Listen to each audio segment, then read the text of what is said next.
आचार्य चाणक्य को ही कौटिल्य, विष्णुगुप्त और वात्सायन कहते हैं। उनका जीवन बहुत ही कठिन और रहस्यों से भरा हुआ था। आओ जानते हैं उनके जीवन की संक्षिप्त कहानी। मगध के सीमावर्ती नगर में एक साधारण ब्राह्मण आचार्य चणक रहते थे। चणक मगध के राजा से असंतुष्ट थे। चणक किसी भी तरह महामात्य के पद पर पहुंचकर राज्य को विदेशी आक्रांताओं से बचाना चाहते थे।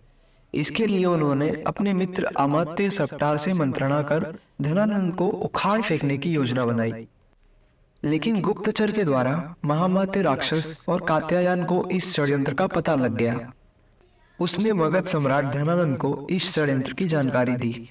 चणक को बंदी बना लिया गया और राज्य भर में खबर फैल गई कि राजद्रोह के अपराध में एक ब्राह्मण की हत्या की जाएगी। चणक के किशोर पुत्र कौटिल्य को यह बात पता चली तो वह चिंतित और दुखी हो गए। चणक का कटा हुआ सिर राजधानी के चौराहे पर टांग दिया गया। पिता के कटे हुए सिर को देखकर कौटिल्य उर्फ चाणक्य की आंखों से आंसू टपक रहे थे। उस वक्त चाणक्य की आयु मात्र 14 वर्ष की थी।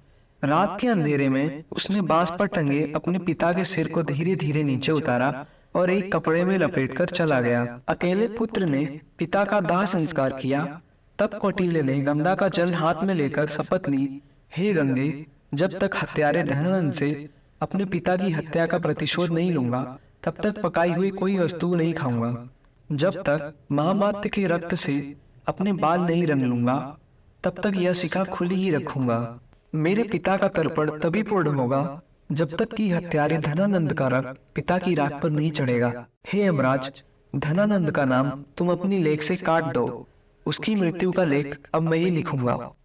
इसके बाद कौटिल्य ने अपना नाम बदलकर विष्णुगुप्त रख लिया। एक विद्वान पंडित राधा मोहन ने विष्णुगुप्त को सहारा दिया। राधा मोहन ने विष्णुगुप्त की प्रतिभा को पहचाना और उन्हें तक्षशिला विश्वविद्यालय में दाखिला दिलवा दिया।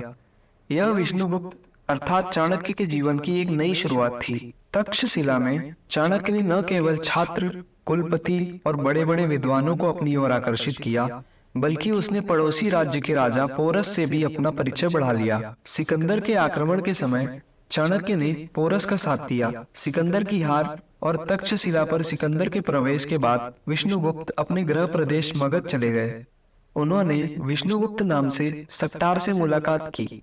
पिता का मित्र सक्टार, जो अब बेहद ही वृद्ध हो चला था, चाणक्य ने देखा कि मेरे राज्य की क्या हालत कर दी है धनानंद ने।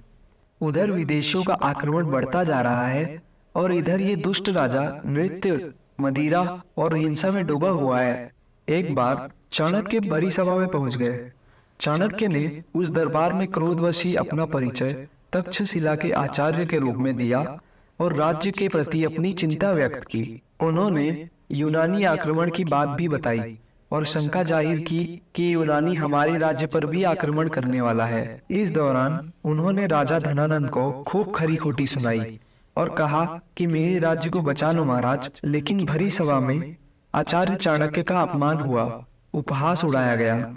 बाद में चाणक्य फिर से सक्टार से मिलते हैं और तब सक्टार बताते हैं कि राज्य में कई असंतोषी पुरुष और समाज है। उनमें से एक है चंद्रगुप्त। चंद्रगुप्त मूरा का पुत्र है। किसी संदेह के कारण धनानंद ने मूरा को जंगल में रहने के लिए विवश कर दिया था। अगले दिन सक्टार और चाणक्य ज्योतिष का वेश धारण कर उस जंगल में पहुंच गए जहां मूरा रहती थी और जिस जंगल में अत्यंत ही भोले भाले लेकिन लड़ाकू प्रवृत्ति के आदिवासी और वनवासी जाति के लोग रहते थे। वहां चाणक्य ने चंद्रगुप्त को राजा का एक खेल खेलते हुए देखा। तब चाणक्य ने चंद्रगुप्त को अपने जीवन का लक्ष्य बना लिया और फिर शुरू हुआ चाणक्य का एक नया जीवन।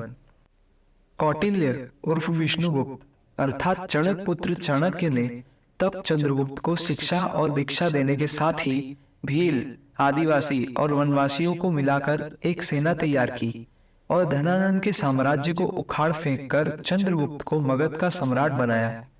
बाद में चंद्रगुप्त के साथ ही उसके पुत्र बिंदुसार और पौत्र सम्राट अशोक को भी चाणक्य ने महामंत्री पद पर रहकर मार्गदर्शन दिया।